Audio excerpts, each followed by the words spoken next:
aka Professional High Priestess, and I'm here on a late night hype. Today was interesting, and I've been pondering on this. I got this channeled message, and this can apply for any type of situation.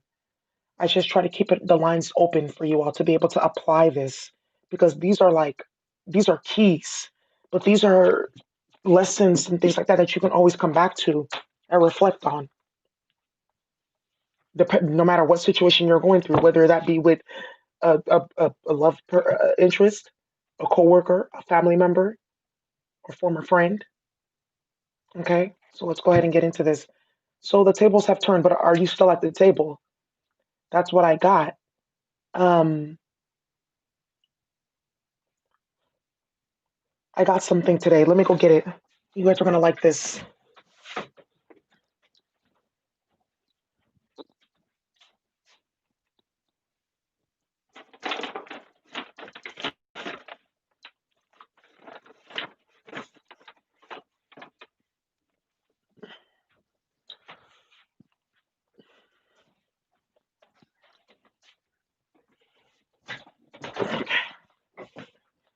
I got this book. It's called The Zen Reader. And I had read a quote in here, but I had said in the channeling of the other day that I got this download that the tables are turning, or the tables have turned. But are you still at the table? The tables have turned in your situation. Some of you guys were waiting days, months, weeks, or whatever. But do you still care now? And it's not even being petty. It's like, think about that. Are you even still sitting at that table for now the tables have turned? Well, now what? And the tables have turned in what capacity? What is going down? Now that you're not at the table, how are you feeling? What did you do to be able to move from that place of, oh, the tables are going to turn? Are you still sitting there? You're sitting there. Okay, that's fine. And then you've also gotten up. That's also fine. That's also fine too. What does this mean? Where was this page at?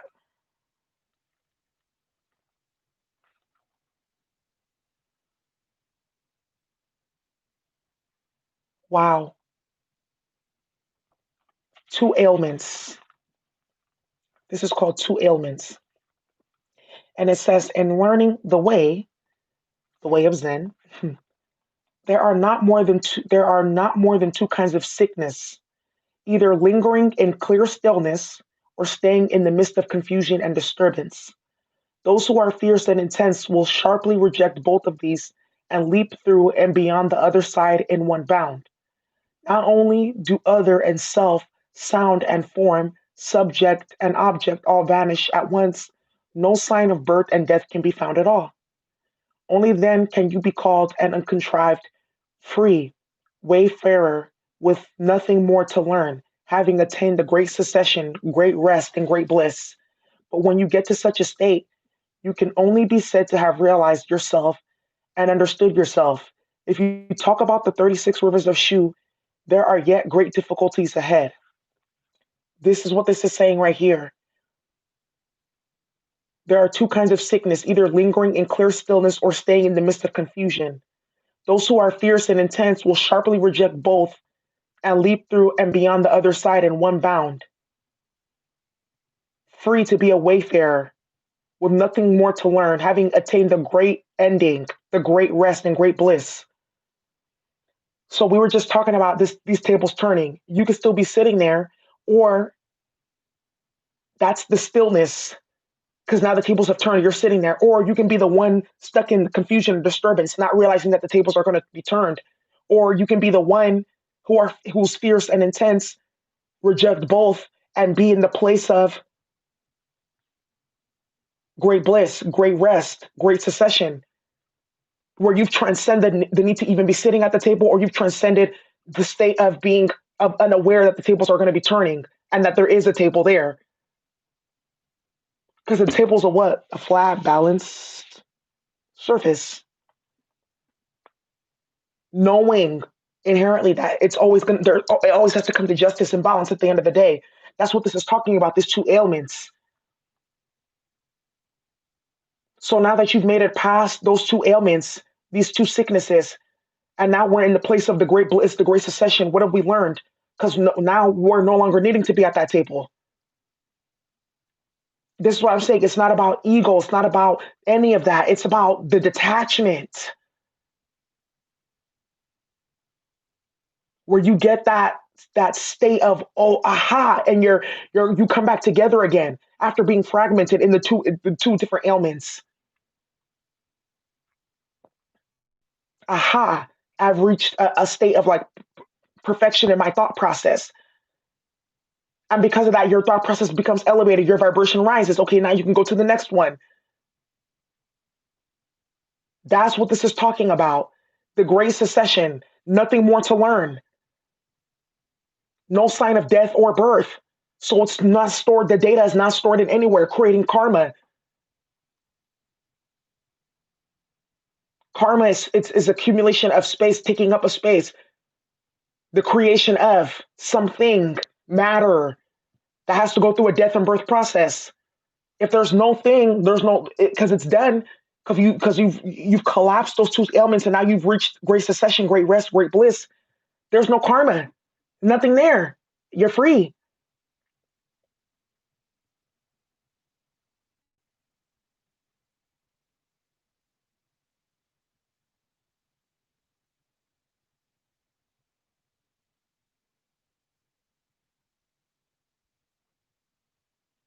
That's what they call Zen. We're getting into it. I feel like that's what these Eastern teachers and things like that were talking about. How to deal with situations like every day, tables turning, stuff like that, and how to deal with it in a way that you can transcend.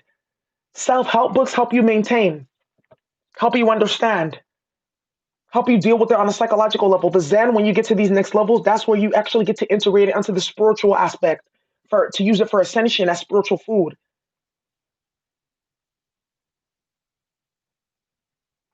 Let's see what else we have here. Let's see what the ancestors want us to look into with the on this topic. My ancestor said Kuan Yin. Kuan Yin.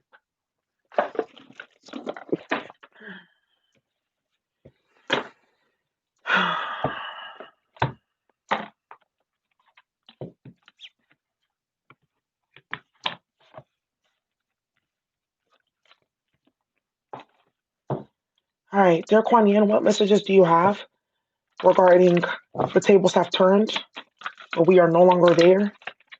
What messages do you have regarding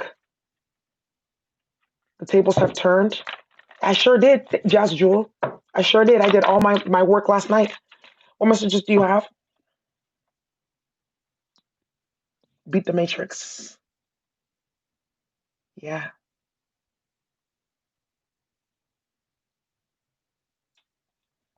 What messages do you have regarding what messages do you have regarding the tables have turned, but we're no longer there? You have here Sisters of the Star Blossoms. You got Immortal Treasures. You got Dynasty of the Divine Mother.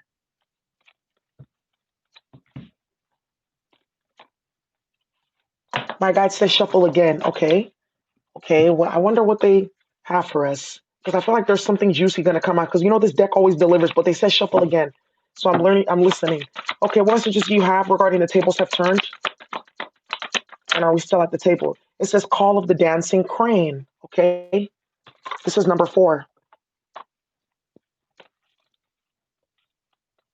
And as I opened up the book, the first page was 44. And that was number 12, The Gates of Heaven.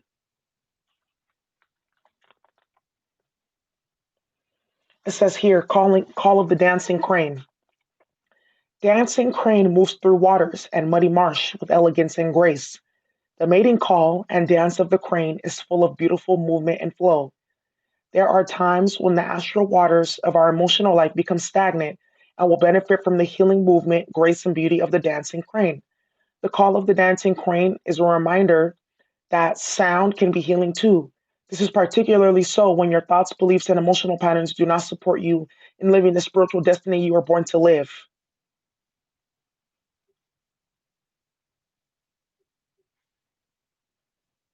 Mm. As we grow spiritually, we can outgrow astral conditioning, just like sifting mud out of water so we can move more freely and gracefully like the dancing crane. If we accept healing energy to help us filter through our psychological programs so that our thoughts, beliefs, and emotions can create new habits and patterns more aligned with what we would like to experience in our lives. These filtered energies can become more powerful than old stories about life that no longer support us in living according to our spiritual light. Healing the astral waters can require great patience, persistence, and application to be achieved. The dancing crane uses dance and sound to thrive, and you are encouraged to use movement such as dance or yoga and sacred sounds such as chanting mantras or healing names of the divine such as Kuan Yin to support you in healing. This is what it was talking about in terms of the taking the great leap, moving past the two ailments. This I feel like this is going right along with it in terms of like clearing out the astral waters from the tables have turned type of energy to like you're no longer sitting there to like, okay, that's done. You had to go through each of those secessions though. You had to though. That was the initiation process. That was all a part of the plan as well in order to help you clear out those psychic waters. That's why I said it could take great persistence and patience. Because sometimes when it's towers or weird shit going on, or you don't even know that the table's going to turn, that's a part of clearing out the astral waters because you have to build up your faith, your understanding. You need to do the things necessary to understand that you're actually clearing out the astral waters. Remember what we just talked about in terms of transmuting that, using that as spiritual food. What we just talked about in terms of the Zen, using these different circumstances and tables turning, things like that, spiritual food. What messages do you have, please, regarding the tables have turned, but we're no longer there? You got to trust your path. If you knew you would be supported, what would you do? If you knew you would be supported, what would you do? This is what the tables have turning. Trust the path. This is all a part of the process of the table being there, of individuals not honoring that foundation, that space, the balance of the tables even needing to be turned in the first place, of you no longer even sitting at the table waiting, you not no longer even caring either. Then you jumping up into collapsing both of those and maybe two or three extra even more realities down into one single one, into nothingness, to be removed from your timeline, your Akashic records, no memory or record of it, only what was the lesson that was gained. No triggers, no trauma, no residuals, no cords of attachment. I hope people understand what I'm saying because I feel like I'm giving a major key right now. The astral waters, because even if you see here, these look like astral waters, and you see somebody walking there. This looks like astral waters too. Shit, this looks like a whole cosmic a mansion of your own mind, of your own thoughts, and it can become gray and muddled and things like that when we deal with chaos. Because even look at this card right here. Look at the difference in the imagery. It gets darker, more chaotic.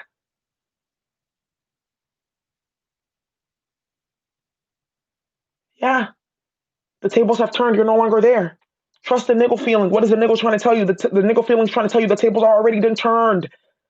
Look, the darkness there, but you see the purple violet illuminated. Yeah, you see the two selves that we were just talking about.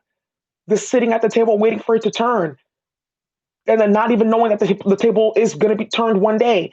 Then collapsing that into the highest vibration possible. The violet flame energy, transcending all of that,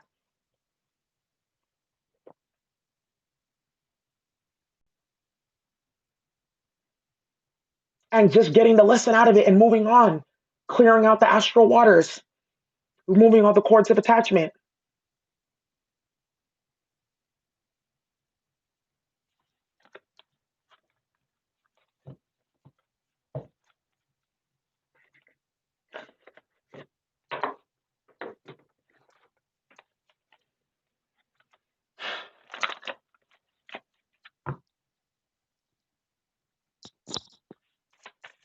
What messages do you have regarding the tables have turned?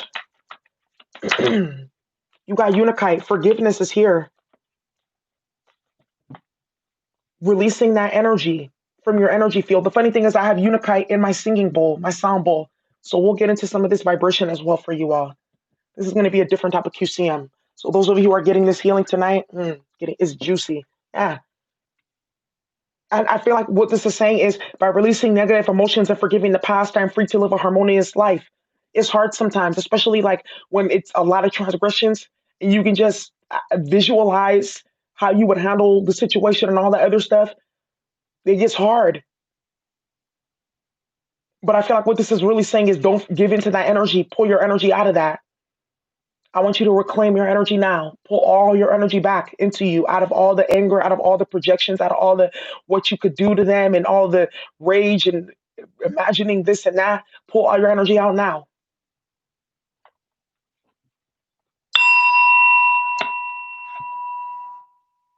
Pull your energy out now.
Okay, let's keep on going.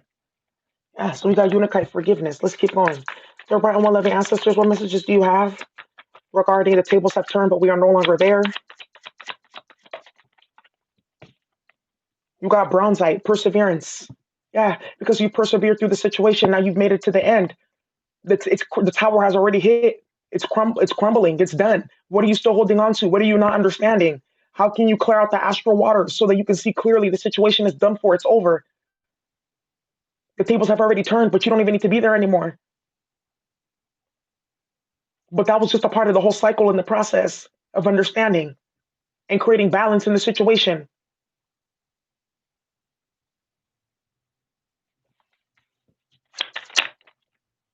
You got serpentine, transformation, a very powerful stone. I actually just bought a brand new one the other day.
Let's keep on going.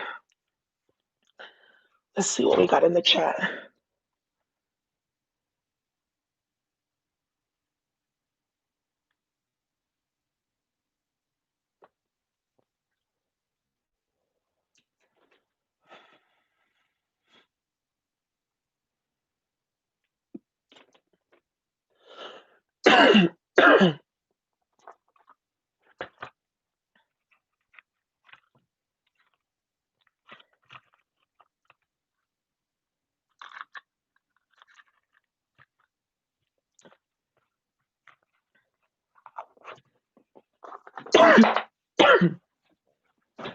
Bronzite says, when I start a project, I have the perseverance to see it through. It's almost done. For some of you guys who are still currently going through this, a lot of green and brown earth tones. I feel like somebody needs to go to the earth and be able to channel down into the earth any type of low vibrational energy that's still stuck and lingering. Because the earth has a vibration that's, especially certain places on planet earth, you can go to help recharge and renew yourself. That's why you guys always see me going to the mountains. But I want to bring this bronzite in this through the ancestral light, because ancestral light too, this crystal is all about integration of past lives and current life traumas in order to be transcended and removed, because some of these tables turning, these have been going on for several lifetimes too. That's why it's like, oh, I just want to like, because it's past life justice too that we're dealing with as well in the situation. So ancestral light is going to help bring us in with the frequency of bronzite to build perseverance.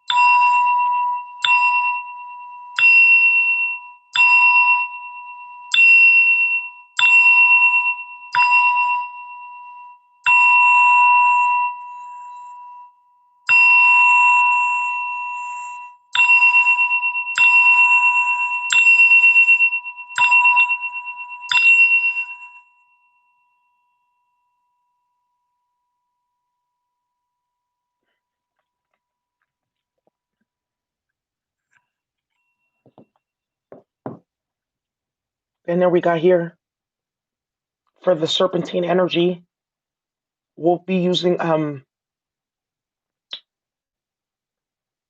moldavite, a very high vibrational crystal for the heart center, to clear out any residual traumas and scarring and a buildup of negative energy caused by the situations or the events that creates the trauma, because the scarring creates the pathways for the trigger to be able to revive itself.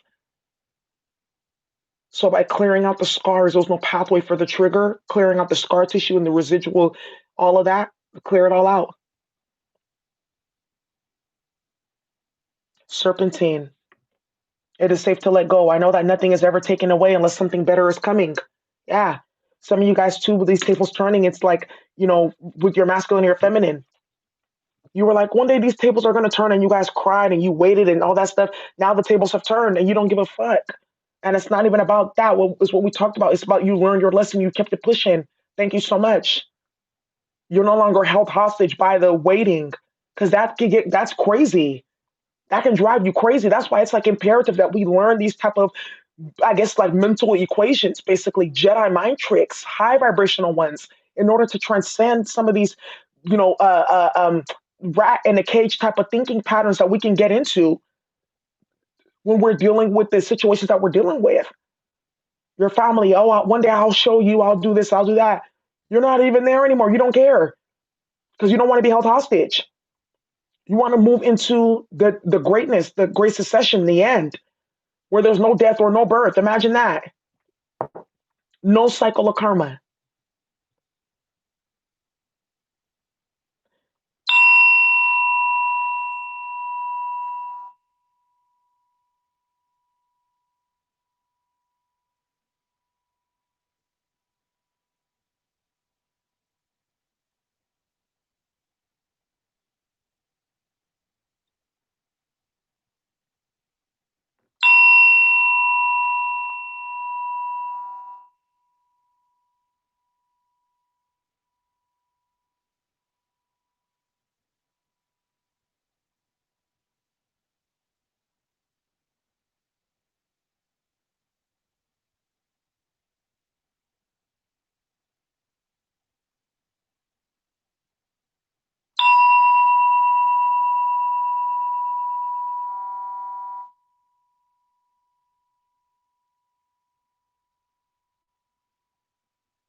Feel peace coming back into your energy field.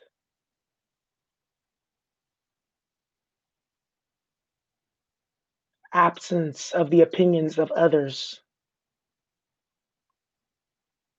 Absence of trauma. Absence of paranoia. Absence of having to defend yourself. Regardless of the outcome of your situation, you can be happy and free. Other people talk, but you got your peace of mind. You're whole, you're healed. Eventually, they'll be in your position, but they won't even have the grace to be able to get to the point that you got to in the process. They'll still be in the two illnesses.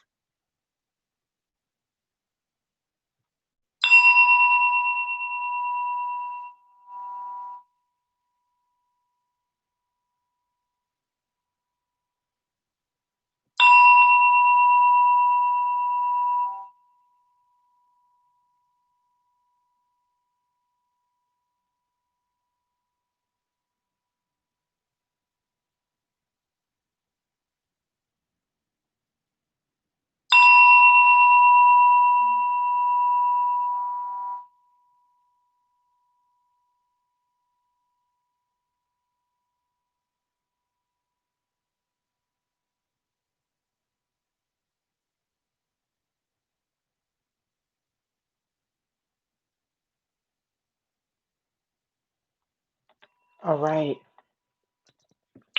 I want to, because I can scan the room of the meditation. I really want to encourage a lot of you guys to do some deep, deep clearing work. Just do your meditations every day, smudging your energy field, banishing, clearing, all of that. All of that. Just making sure that you set firm boundaries within your energy fields so that any energies transgressing your energy field, they are out of alignment and imbalanced. So that therefore they're creating karma. You see what I'm saying? Mark up your energy field, mark your territory, transmute this energy up and out, up and out. The tables have turned. Are you still sitting there? We'll do part 2 tomorrow with the cards and we'll go into the scenarios. I want everyone to listen to this first and then they'll go listen to that.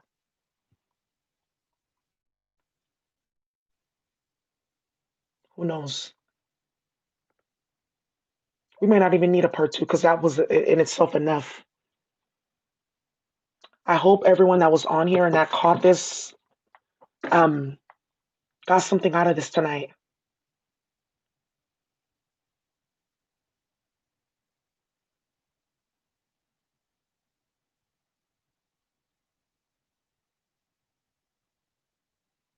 Yeah, you guys are getting integrated. I can feel it. There's entities that want to stop you from being integrated. So I just want you to know that. So if you get triggered and start eating or doing something, just know that it's the entities. They don't want you to be integrated. They want you to be fragmented and in the two illnesses. But let's collapse that and move to the higher point. Yeah.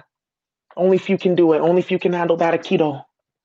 Only if you can handle that kick, that this kick that we're kicking right now. All right, everyone. Thank you so much for watching. Thank